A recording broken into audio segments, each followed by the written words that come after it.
গৌতম সাহার লেখা গল্প অন্তরঙ্গ বহিরঙ্গ। একরাশ ঝিম লাগানো ফুলের গন্ধ ছড়িয়ে পাশ দিয়ে চলে গেল মেয়েটি। গন্ধটা মিষ্টিই ছিল হয়তো, কিন্তু নাকে ঝাঁঝালো লাগলো ভীষণ বনমালী বাবুর। কেমন যেন জ্বলিয়ে দেওয়া অনুভূতি। আসলে মেয়েদের এই পোশাক চোখে লাগে এখনও তার। মাস্টার মশাই ছিলেন তো, আগেও দু একবার দেখা হয়েছে। নরেশের বাড়ির পাশে নতুন ভাড়া এসেছে নাকি, নরেশই বলছিল সেদিন। নরেশের বাড়ি তাদের পাড়াতে হলেও একেবারে গায়ে গায়ে নয়। সমবয়সী হলেও নরেশের মতো প্রগল্ভ হতে পারেননি তিনি কোনোদিন। নরেশ বলছিল, একা থাকি যে, পাশে এই রকম একটা প্রতিবেশী এলে মনটা ফুরফুরে লাগে, বুঝলি। কি কাজ করে মেয়েটা কে জানে, কিন্তু রাস্তায় যখনই দেখা হয় এই একই গন্ধে মমা করে ওঠে চারদিক। আজকে পরেছে জিন্সের টাইট একটা প্যান্ট আর হাত গোটানো একটা জামা। এ তো এখন অনেক মেয়েই পরে। চোখ সয়ে গেছে, কিন্তু বুকের কাছে খোলা জামার বোতাম, বুকের বিভাজিকা পরিষ্কার দৃশ্যমান। এইটাই খারাপ লাগে বনমালী বাবুর। তারপর বাঁ হাতের কবজির উপরে একটা কালচে সবুজ রঙের উল্কি, উল্কিতে দুটো মাছ। এ যে কি ফ্যাশন হয়েছে কে জানে। এত সুন্দর ফর্সা হাতটাই এইরকম অসভ্যের মতো উল্কি করে কি যে সৌন্দর্য বৃদ্ধি হয় তা বোধগম্য হয় না বনমালী বাবুর। তাই বোধহয় মনটা কষাটে হয়ে যায়। মনে মনে ভাবেন, আমার নিজের মেয়ে ওরকম অসভ্য পোশাক পরলে দিতাম এক। মনের মধ্যে হলেও মেয়ের কথা তুলনাতে আসতে মনটা আরও খারাপ হয়ে যায় বনমালী বাবুর।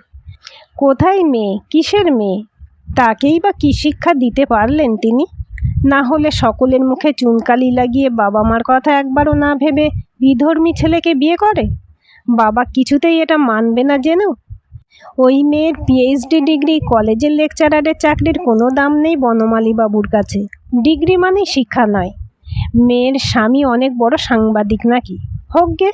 মেয়ে তো জানতো যে মুসলিম পাত্র কিছুতেই মানবে না তার বাবা, তাই যা করেছে তার ফল জেনেই করেছে। তার কাছে তার মেয়ের অস্তিত্ব নেই, দরকার নেই তার এমন মেয়ের। সাবিত্রীর সঙ্গে মেয়ের যোগাযোগ আছে, বোঝেন তিনি। মা মেয়েতে ফোনে কথাও হয়, জেনেও না জানার ভান করেন। তিনি মেয়ের সঙ্গে সম্পর্ক ত্যাগ করেছেন ঠিকই, কিন্তু মাকে মেয়ের থেকে বিচ্ছিন্ন করার অধিকার তার নেই, মানেন তিনি এটা। তাই সাবিত্রীর মেয়ের সঙ্গে যোগাযোগ রাখার মধ্যে কোনো ধরনের গণ্ডি টানার চেষ্টা তিনি করেননি। আর সাবিত্রীও তার স্বামীকে চেনেন, তাই তিনি যোগাযোগ রাখেন ফোনেই। এমনকি নাতি হবার খবর জানার পরও স্বামীকে জোর করেননি দেখতে যাবেন বলে। মেয়েও তো বাবারই, তার তেজও কম না। তার বক্তব্য, বাবা যেদিন আমার পছন্দকে স্বীকৃতি দেবে সেদিনই আমি বাড়িতে আসব। আমার স্বামীর যেখানে পা রাখার অধিকার নেই সেখানে আমিও যাব না। সময়ের সঙ্গে সঙ্গে এই রাগ বা অভিমানের পরতেও কেমন যেন বরফের শীতলতা জমে। এই শৈত্যের অব্যক্ত কাঠিন্য কখনো কাটবে বলে মনে হয় না। নেতাজি সঙ্গের মাঠে তাদের বয়স্ক রিটায়ার্ড লোকেদের আড্ডায় গিয়ে মুখ বেজার করে বসেন বনমালী বাবু। নরেশ তার মুখ দেখেই বলেন, কী রে হুঁকো, মুখটা অমন কেন। বনমালীকে হুঁকো বলারও ক্ষমতা একমাত্র নরেশেরই আছে। না হলে একদা টাউন স্কুলে করা অঙ্কের মাস্টার মশাইকে নিয়ে মশকরা করা আর কারো পক্ষে অতটা সহজ নয়। হাজার হোক ছেলেবেলার বন্ধু বলে কথা। যদিও ছাত্রদের দেওয়াই হুঁকো নামটি নরেশের কানে এলো কী করে, সেও এক আশ্চর্যের কথা। নরেশ পুলিশের উচ্চপদস্থ কর্তা ছিলেন, বিপত্নিক, ছেলে মেয়ে দুজনেই বিদেশে থাকে। বিশাল বাড়িতে দুজন কাজের লোকের সহায়তা নিয়ে জীবন ধারণ করেন তিনি। বয়সে সমান হলেও বনমালীর থেকে অন্তত বছর দশেকের কম মনে হয় তাকে। উত্তর দেন না বনমালী বাবু, বরং স্বগতোক্তির স্বরে বলেন, বাপ মা যেমন তেমনি তো হবে তার সন্তান। বুঝে ফেলেন নরেশ, দূর থেকে তিনি খেয়াল করেছিলেন বন্ধুকে, তাই হেসে বলেন, মা কিন্তু শাড়ি পরে। কার মা? অবাক হন বনমালী বাবু। ওই যে, যাকে দেখে তো টাক গরম। ওহো, মায়ের খোঁজও নেওয়া হয়ে গেছে। প্রতিবেশী বলতে তো আমি ওই মাকেই মিন করেছিলাম। তুই কি ভাবলি, মেয়ের থেকেও বয়সে ছোট মেয়েকে নিয়ে মন্তব্য করব? পুলিশে চাকরি করেছে বলে এতটা নীচ হইনি এখনো। খুব হালকা চালে বলেন নরেশ। বেশ কিছুক্ষণ থেমে বন্ধুর পিছনে লাগার জন্য গলার স্বর নামিয়ে আবার বলেন, খুব ভালো চা বানায় কিন্তু অজন্তার মা। অজন্তা? কে অজন্তা? প্রথমে বুঝতে পারেন না বনমালী বাবু, পরে বোঝেন। বলেন, ওহো, চা খাওয়াও হয়েছে? তার মানে তো বাড়িতে যাতায়াতও হচ্ছে। বাহ, বেশ বেশ। নরেশ হাসতে থাকেন মিটিমিটি। একটু থেমে কণ্ঠস্বরে তাচ্ছিল্য এনে বনমালীবাবু জিজ্ঞেস করেন, তা ওরকম পোশাক পরে গায়ে পারফিউম ঢেলে মেয়ে কোথায় যায়? তিনি করেন কি? আবার হাসেন নরেশ। তারপর বলেন, বলা বারণ আছে, বলে মুখ ঘুরিয়ে নেন। লজ্জা পান বনমালীবাবু। কি দরকার তার? প্রশ্নটা করা উচিত হয়নি ভেবে মুখ ঘুরিয়ে নেন তিনিও। নরেশের হাত তার পিঠে পড়ে আলতো করে। নরেশ বলেন, এত অভিমান কেন তোর হুঁকো? অজন্তা ভালো কাজই করে। হুহ, তাচ্ছিল্যে বা তার গলায়। বলেন, পোশাকেই বোঝা যায় ভালো মানুষের কাজের নমুনা। থাক, আমার জেনে কাজ নেই। তুই আর পাল্টাবি না রে হুঁকো। মিতুলের নিজে পছন্দ করে বিয়ে করাটা তুই মানতে পারিসনি বলে সবাই তোর কাছে খারাপ? পোশাক দেখে মানুষকে জাজ করা যায় না রে মালি। স্বাভাবিক কথাতে বনমালীটা মালি হয়ে যায় আজও নরেশের বাক্যে। কথা আর বেশি দূর এগোয় না। এরপর জীবন চলতে থাকে তার স্বাভাবিক গতিতে, নিঃশ্বাস প্রশ্বাসের মতো। বনমালীবাবুর দিন চলে কিছু ছাত্র পড়িয়ে। ব্যাংক, পোস্ট অফিস, বাজারঘাট ইত্যাদি বাইরের কাজ সামলে এবং নিয়মিত তাদের নেতাজি সঙ্গের মাঠে আড্ডার সময় অতিবাহিত করে। আর তার স্ত্রী শূন্য বাড়িতে সংসারের কাজ সামলে যখন একটু ফাঁকা পান, কথা বলেন মেয়ের সঙ্গে। তার নাতি তাদের অলক্ষ্যে বড় হচ্ছে কিভাবে তার বিবরণ পান মেয়ের কাছে। মেয়ে বাবার খোঁজ নেয়, কিন্তু কখনোই বাবাকে দেখতে যাব এই কথা উচ্চারণ করে না। সাবিত্রী দেবীও নাতির মুখ দেখবেন বলে উদ্গ্রীব থাকেন, কিন্তু মেয়েকে মুখ ফুটে বলতে পারেন না সংকোচে। অদম্য এক কষ্ট বুকে দিন কাটে তার। এই কষ্ট সামলে সামলে ভিতর থেকে যে ক্ষয়ে যাচ্ছেন তিনি, তার খোঁজ পায় না কেউই। সামান্য ঠান্ডা লেগেছিল সাবিত্রী দেবীর। তার শ্বাসের সমস্যা আছে, আছে প্রেশারের সমস্যাও। কদিন ধরে বনমালীবাবুও বুঝছিলেন যে সাবিত্রী ভালো নেই। জিজ্ঞেস করলে তার স্ত্রী বলতেন, এই ঘাড়ের কাছে একটু ব্যথা হচ্ছে, আর তেমন কিছু নয়। কিন্তু এক ঘাড়ের ব্যথা নিয়ে এতটা মুহ্যমান থাকবেন সাবিত্রী, এটা মানতে পারেন না বনমালীবাবু। কিন্তু যার সমস্যা সে মুখ ফুটে না বললে কি করবেন তিনি? ডাক্তার অধিকারীর কাছে গিয়ে একবার দেখিয়ে আসি চলো। বলার পরে উত্তর এসেছে, সামান্য ঘাড় ব্যথার জন্য ফিজিশিয়ানের কাছে যাবার কি আছে? আর এই যে ডাক্তারের কাছে সময় মতো না যাওয়া, তার ফল পাওয়া গেল হাতে নাতে। রাতের খাবার টেবিলে খাবার শেষ হবার মুখেই বাথরুমে উঠে গেলেন সাবিত্রী। এরকম তো কখনো করেননি উনি। সাথে সাথেই চেয়ার ছেড়ে উঠে পিছন পিছন গেলেন বনমালীবাবু। বাথরুমে পৌঁছতেও পারলেন না সাবিত্রী। প্রচণ্ড জোরে চিৎকার করেই টোলে পড়ে গেলেন। ভাগ্যিস বনমালীবাবু পিছনে ছিলেন। টোলে মাটিতে পড়ে যাওয়ার আগেই স্ত্রীকে কোনো রকমে ধরে ফেলতে পারলেন তিনি। কিন্তু হাজার হোক, একজন ভারী শরীরের মহিলা, তার পক্ষে কি সম্ভব সেই প্রায় অচেতন শরীরের ভার বহন করা?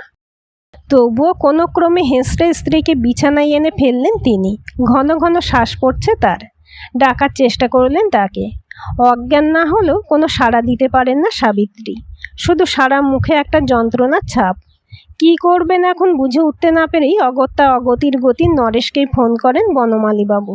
সম্পূর্ণটা শোনার আগেই নরেশ শুধু বলেন, তুই বৌদির পাশে থাক, আমি আসছি।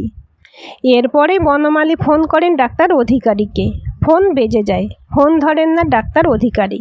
ঠিক 7 মিনিটের মাথায় কলিং বেলের শব্দ। উঠে গিয়ে দরজা খুলতে গিয়ে দেখেন বারমুডা টি শার্ট পরা নরেশ, আর তার ঠিক পিছনে একটা আলখাল্লা টাইপের গাউন আর স্লিভলেস টপ পরা সেই মেয়েটি। নিজের রাগ আর অপছন্দ প্রকাশের সময় নয় এটি, তাই মুখ বন্ধ করে গ্রিলে তালা খোলেন বনমালী। বাড়িতে ঢুকেই নরেশ প্রায় দৌড়ে শোবার ঘরের দিকে যান। পিছন পিছন মেয়েটি, তাদের পিছন পিছন বনমালীবাবু। মেয়েটি তার হাতের ছোট্ট ব্যাগ থেকে একটা স্টেথো বের করে সাবিত্রীর বুকে লাগিয়ে পরীক্ষা করে, পালস দেখে, প্রায় বন্ধ চোখের পাতা টেনে দেখে, আরও কী সব যেন করে। তারপরেই নরেশকে বলে, অ্যাম্বুলেন্স ডাকুন কাকু, খুব তাড়াতাড়ি। আর আমি কিছু ওষুধ লিখছি, এক্ষুনি আনান। বলেই বনমালীবাবুকে উদ্দেশ্য করে বলেন, আমাকে একটু জল আর পরিষ্কার কাপড় দিন, আর যদি ডেটল ফেটল কিছু থাকে তো দিন। ওনার জামা কাপড় নোংরা হয়ে গেছে, পরিষ্কার করে দিতে হবে। নরেশ দৌড়ে যান ওষুধ আনতে। বনমালী কিংকর্তব্য বিমূঢ় হয়ে যান জল আর ন্যাকড়া আনতে। সংসারের কিছুই তার জানা নেই। অগত্যা একটা ছোট্ট বালতিতে জল আর গামছাটা নিয়েই তিনি আসেন। ঘরে ঢুকে দেখেন মেয়েটি ততক্ষণে সাবিত্রীর শাড়ি খুলে ফেলেছে। তখনই বোঝেন তিনি যে সাবিত্রী কেন দৌড়েছিল বাথরুমের দিকে। শাড়িতে দাগে এবং গন্ধে তার কারণ পরিষ্কার। জল ডেটল দিয়ে সমস্ত পরিষ্কার করলো মেয়েটি। তারপর বলল, নাইটি আছে আন্টির? মাথা নাড়েন বনমালীবাবু। তবে শাড়িই দিন। ওষুধ নিয়ে ঘরে ঢোকেন নরেশ। পটাপট দুটো ইঞ্জেকশন দেয় মেয়েটি। তারপর বলে, বড় হাসপাতালে নিতে হবে দ্রুত। কি হয়েছে ওর? এতক্ষণ পরে মুখ খোলেন বনমালীবাবু। কার্ডিয়াক অ্যারেস্ট তাই মনে হচ্ছে। মাথা টলে যায় বনমালীবাবুর। খাটের কোণটা ধরে এলিয়ে পড়েন তিনি। নরেশ তাকে ধরে ফেলেন। মেয়েটি বলে, আপনি ভেঙে পড়বেন না, আমি ইনিশিয়াল ওষুধ দিলাম, দেখা যাক। তারপরেই নরেশকে উদ্দেশ্য করে বলল, অ্যাম্বুলেন্সের কি হলো কাকু? 5 মিনিট আসছে বলল, নরেশ জানান। এরপর ঘটনা ঘটে চলে ভীষণ দ্রুত গতিতে। 15 মিনিটের মধ্যে সাবিত্রীর প্রায় অচেতন দেহকে নিয়ে অ্যাম্বুলেন্স বেরিয়ে যায়। সাবিত্রী এখন অনেকটা সুস্থ। বাড়ি ফিরে এসেছেন তিনি। খবর পেয়েছে মিতুল। পরদিনই মিতুল তার বর হাসপাতালে এসেছে। তারপর পালা করে রোজ হাসপাতালের দায়িত্ব পালন করে গেছে। সাংবাদিক হবার সূত্রে মিতুলের বরের জানাশোনা প্রভাব প্রতিপত্তি সব জায়গায়। হাসপাতালেও সাবিত্রী দেবী পেলেন ভিআইপি ট্রিটমেন্ট। এই সংকট মুহূর্তে এতদিন পরে মেয়েকে দেখে বনমালীবাবু সমস্ত রাগ কোথায় যেন উবে গেল। বরং জামাইয়ের কর্তব্যপরায়ণতা আর অমায়িক স্বভাবের সঙ্গে তার পরিচিতি আর প্রভাব দেখে মনের মধ্যে কোথায় যেন এক বিরাট ভরসা পেলেন। এতদিন যে রাগ আর অভিমান জগদ্দল পাথরের মতো বুকে বসেছিল তা যেন এক ধাক্কাইকে সরিয়ে দিয়ে গেছে। এই বাড়িতে পা রাখলে এখন একটা ছোট্ট শিশুর উপস্থিতির চিহ্ন চোখে পড়ে। সে যখন আসে তখন তার আধো আধো স্বরে বনমালীবাবুকে ডাকে, দাদা দাদা। সেই ডাক শুনে বুকের মধ্যে শীতল বাতাস বয়ে যায় তার। এখনও শয্যাশায়ী থাকলেও অসুস্থতা কাটিয়ে উঠেছেন সাবিত্রী দেবী ধীরে ধীরে। তার মুখেও আলোর ঝলকানি, যে কেউ দেখে বুঝতে পারে। সামনে জামাই ষষ্ঠী। সাবিত্রী অসুস্থ হলেও এই প্রথমবার মেয়ে জামাইকে নিমন্ত্রণ করেছেন বনমালীবাবু। সাবিত্রী বলেছেন, তিনি নিজের হাতে না পারলে কি, সব রান্নার বউ সবিতাকে দিয়ে ম্যানেজ করবেন তিনি। সেই পরিকল্পনা মাফিক বাজার থেকে সব জিনিসপত্র নিয়ে বাড়িতে ঢুকলেন বনমালীবাবু। বাড়িতে ঢুকেই বুঝলেন কেউ এসেছে। শোবার ঘরের দিকে গিয়ে বুঝতে পারলেন তিনি। হাসপাতালে তো নিয়মিত গেছিলই। হাসপাতাল থেকে ছাড়া পাওয়ার পরও ইতিমধ্যে প্রায় রোজই এসে সাবিত্রীর সঙ্গে দেখা করে গেছে অজন্তা। মাঝে মাঝে প্রেশারও চেক করেছে, দিয়েছে প্রয়োজনীয় পরামর্শ। আবার এও বলেছে যে সাবিত্রী আর একটু সুস্থ হলে দরকারে ও যার তত্ত্বাবধানে এমডি করছে সেই প্রফেসরের কাছে নিয়ে গিয়ে তাকে দেখাবে। মানুষকে ওপর থেকে দেখলে আর কতটুকু জানা যায়। আজ ভাবেন বনমালীবাবু, যে মেয়েটিকে ওপর থেকে দেখে তার সাজ পোশাক কিংবা রিজু চলনের আন্দাজ পেয়ে তার সম্বন্ধে অন্ধ ধারণা পোষণ করতেন, আজ সেই মেয়ের কাছে কৃতজ্ঞতা প্রকাশ করার ভাষা খুঁজে পান না তিনি। নরেশের কাছে শুনেছেন যে অজন্তার বাবা তার মাকে ছেড়ে চলে গিয়েছিলেন যখন অজন্তা অত্যন্ত ছোট। নিজে চাকরি করে মেয়েকে মানুষ করেছেন অজন্তার মা। ছোট থেকে মায়ের স্ট্রাগল দেখতে দেখতে সে নিজেকে গড়ে তুলেছে শক্তপোক্ত করে। সে জীবন ধারণের জন্য নিজের মতামতকে গুরুত্ব দেয়। বাইরের লোক কে কি বলল তাতে তার কিচ্ছু আসে যায় না। কিন্তু তাই বলে যে সে অমানবিক কিংবা দুর্বিনীত তা যে নয়, তার প্রমাণ হাতে নাতে পেয়েছেন বনমালী এই কদিনে। ঘরে উঁকি মেরে দেখলেন বনমালীবাবু। আজ সাদার গোলাপি ফুল ফুল ছাপ একটা চুড়িদার পরে এসেছে মেয়েটি। খাটে বসে সাবিত্রীর মাথায় হাত বুলিয়ে কী সব যেন বলছে তাকে। ইতস্তত করে এগিয়ে গেলেন বনমালী। বললেন, তোমাকে একটা অনুরোধ করব মা। সে কি কাকু, আমাকে অনুরোধ কেন, বলুন না কি করতে হবে। হেসেই বলে অজন্তা, আগামীকাল জামাই ষষ্ঠী। এই প্রথমবারই এই উপলক্ষে আমার মেয়ে জামাই আসবে বাড়িতে। তুমি আর তোমার মা কাল এসে আমাদের সঙ্গে দুপুরে দুটি ভাত খেও। এ আমার অনুরোধ। আমি গিয়ে তোমার মাকে আমন্ত্রণ জানিয়ে আসব। না না কাকু, কাল নয়। কাল আপনার মেয়ের স্পেশাল দিন। কালকে নয়, কাকিমা পুরো সুস্থ হন তারপরে কখনো, কেমন? মেয়ের স্পেশাল দিন বলেই তো কাল বলছি। তুমি কি আমার মেয়ের মতো না? কিছুক্ষণ চুপ করে থাকেন বনমালীবাবু। বনমালী এই প্রস্তাব সাবিত্রীর সঙ্গে পরামর্শ করে দেননি। তিনি কোনোদিন স্বামীকে বলেননি যে এটা করলে ভালো কিংবা সেটা করো, কিন্তু আজ বনমালীর কথায় তিনি এত আনন্দ পান যে উৎসাহে বিছানায় উঠে বসতে চান। অজন্তা ধরে ফেলেন তাকে। অস্পুষ্ট স্বরে সাবিত্রী বলেন, তুমি না করো না মা, তোমরা এলে আমরা খুব খুব খুশি হব। অজন্তা ইতস্তত করে। বনমালী বলেন, তুমি কিন্তু ভেবো না মা যে এইভাবে তোমার ঋণ শোধ করতে চাইছি। কোনো প্রকারেই তোমার ঋণ এ জন্মে আমি শোধ করতে পারবো না। কিন্তু আজ তুমি না থাকলে তোমার কাকিমাকে ফিরিয়ে আনতে পারতাম? এই কথাই বা আমি ভুলি কি করে? আমি নরেশকেও বলবো। তুমি আর না করো না মা। আমি ওবেলা তোমার বাড়িতে গিয়ে তোমার মাকে আমন্ত্রণ জানিয়ে আসবো। না কাকু, আমার তো কাল আউটডোর। আমি কাল দুপুরে কিছুতেই আসতে পারবো না। তবে হ্যাঁ, ও বেলায় ডিউটি থেকে ফেরার পথে আমি অবশ্যই দেখা করে যাব। তারপর সাবিত্রীর দিকে তাকিয়ে অজন্তা বলে, কাকিমা তুমি সুস্থ হও পুরোপুরি। তারপর তোমার হাতে রান্না খেতে মাঝে মাঝেই আসবো আমি, কথা দিলাম। তুমি কিন্তু রাগ করো না, কেমন? বলেই বনমালীকে উদ্দেশ্য করে বলে, দরজাটা একটু খুলে দাও কাকু। তুমিও রাগ করো না, মেয়ে বললে না, মেয়ের উপর রাগ করতে নেই। বলে সঙ্গের ব্যাগটা কাঁধে চাপিয়ে খাট থেকে উঠে পড়ে অজন্তা। এগিয়ে যায় বাড়ির গেটের দিকে। তালা খুলে ওকে বিদায় করে ঘরে ঢোকেন বনমালী বাবু। তখনই সেই গন্ধটা পান আবার, সেই অদ্ভুত ফুলের পারফিউম। সারা ঘরে তার আবেশ ছড়িয়ে গেছে।